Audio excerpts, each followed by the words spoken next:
going to begin this lesson on human reproduction with a discussion first of the male reproductive system. Keep in mind that the male reproductive system works on the concept of quantity versus quality. And so as we discuss the male reproductive system, you're going to notice that males produce lots and lots and lots of sex cells. Now, these sex cells are known as sperm. We'll talk about those more in just a moment. But both the sperm and the sex hormones are produced in a part of the male reproductive system known as the testes. The testes exist in what's known as a scrotum. The scrotum is a part of the male reproductive system that hangs out of the male body, and this is to allow the testes to remain cooler than the body, roughly 96 degrees, in order to permit sperm to develop. One of the interesting things about human reproductive and human development is that the male testes and the female ovary, which we'll talk later about, both start out as ovaries, and during human development in the embryo fetus development, in males the testes drops down during that development to allow the male to be created. Now again, the male reproductive cell, which we've mentioned earlier, is known as sperm. Sperm is a haploid cell containing a set of DNA, 23 chromosomes in humans, and it's a very simple cell made up of a head containing that DNA, a protein tail designed to help move that sperm around, and you'll notice that in the mid piece there, it contains mostly mitochondria in order to provide the energy necessary for that sperm to continue to swim once it leaves the male and enters the uterus and then later the fallopian tube of the female. Alright, we'll continue our discussion of the male reproductive system here. Mature sperm during the reproductive process will leave the testes and will, in the process of exiting the male body, will form a fluid known as semen with the addition of certain materials that are added in the seminal vesicle duct. One of the purposes of these chemicals is to provide a fluid environment to allow the sperm to move once they enter the female body. They also coat the sperm and begin to provide, again, a protective barrier around the sperm so that the female is not able to kill the sperm as a foreign invader once it enters the female body. The semen will continue passing through the vas deferens, and as it passes through the vas deferens, eventually it will enter the urethra, and finally during the ejaculation process it will leave the body and enter the female body. You'll notice in this picture that the male's urethra is used for two purposes: for the removal of waste materials from the bladder, as well as for the depositing of sperm into the female. And so the male system, again, another example of how the male system is much simpler and more compact, designed for quantity instead of quality. Another important part of the male reproductive system is the prostate gland. The prostate gland is actually the most likely part of the male anatomy to get cancer. But for our purposes here, the prostate gland is an important component of the male reproductive system because what it does is it secretes into the urethra particular chemicals that activate the sperm, meaning that begin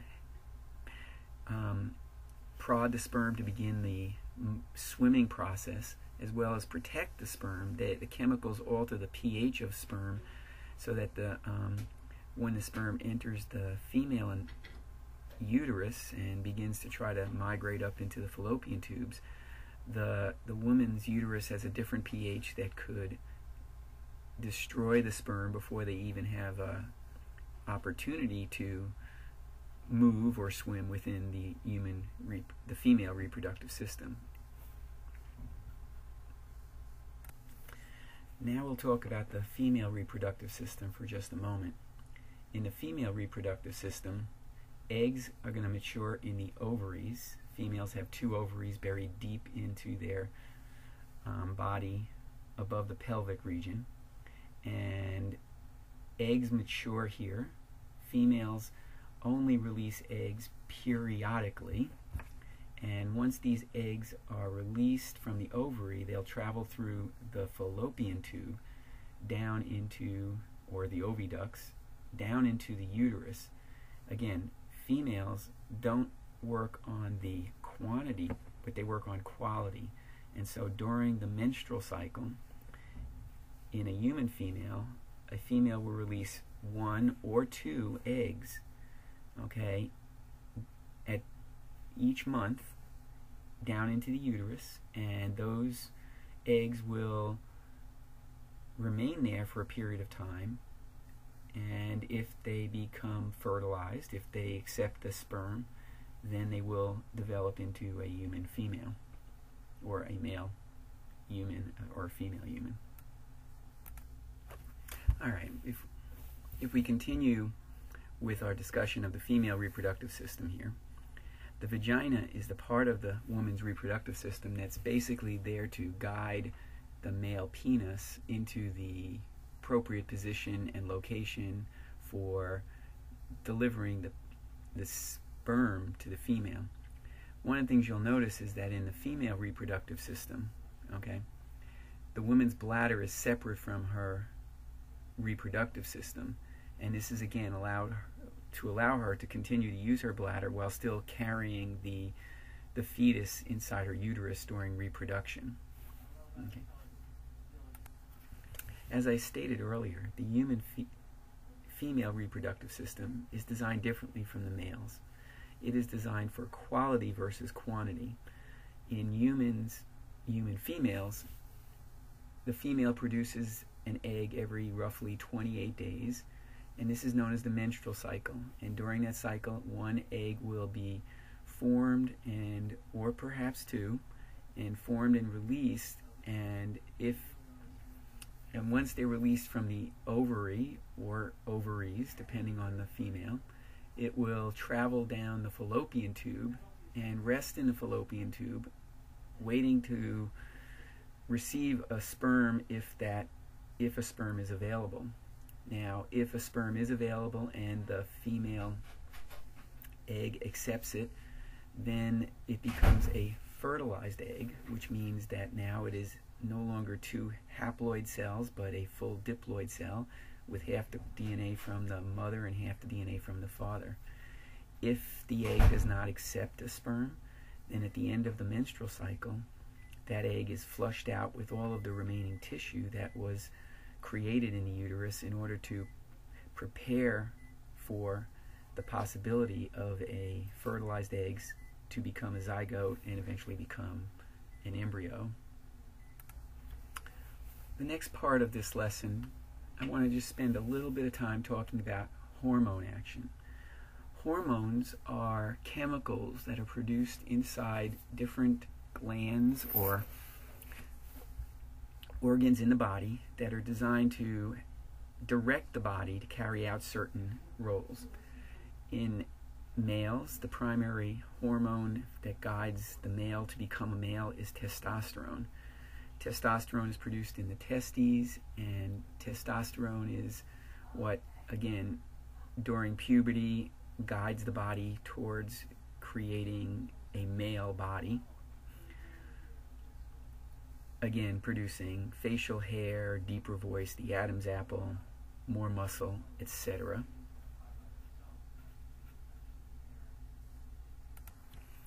In females, the primary hormone that guides female development is estrogen. Estrogen is what influences egg production. as well as the development of secondary female traits such as wider hips in order to allow for the delivery of the baby, breast, okay, in order to feed the baby, and overall female bodily development. Now, again, as you can see from this chart, much like the other one, there are a number of different hormones that can provide different messages to the female body in order to ensure that the female body develops appropriately. The last part of this lesson that I would like to speak about is human development. Now again, we've talked about the fact that when an egg accepts a sperm, that egg, the term for it then becomes a fertilized egg. Okay, and at this point what's known as a zygote is created, a diploid cell containing a full set of chromosomes, half from the mother and half from the father. You'll notice in this picture that the sperm up in the upper part of the picture where the arrow is attempting to enter the egg, and this gives you a good picture of how large the egg is relative to the sperm. In this picture here, this is what's known as in vitro fertilization, meaning in a test tube or a petri dish. And you'll notice on the left of the picture you've got a needle that's breaking the cell membrane barrier in order to implant the sperm from a donor sperm into this egg. Okay. Now, continuing on, once the zygote is formed, it will divide for a period of time, okay, adding multiple cells, okay. At some point in this early first 9 weeks, it will continue to get messages from the woman, and at some point those cells will begin to differentiate, which will now create what's known as an embryo. Now again, this picture shows this embryo early on with not very much differentiation taking place, okay. It's continuing just to, again, through mitosis, begin to add more cells. But here is this embryo at about probably the, second, third week of development, and you'll notice that in this embryo here, you've got the outer ectoderm, the inner endoderm, which will eventually produce the internal organs. You can see the spinal cord running down the middle. Now, by the 5th week, the embryo will develop, okay, further components. In this one here, you can see how differentiation has occurred, and you can see the head, the spinal cord, you can see, okay, the beginnings of a heart in there, the eyes are beginning to form, okay, and so an embryo will be the stage that exists during those first 9 weeks. Now the first 9 weeks is known as the first trimester, and again, from 9 weeks until birth, okay, during the 2nd and 3rd trimesters, the term that's used for the developing child is fetus. And it's during this stage of development that the organs will continue to develop. And you can see in this picture here the fetus at the 16th week. You can see the umbilical cord connecting the fetus to the mother.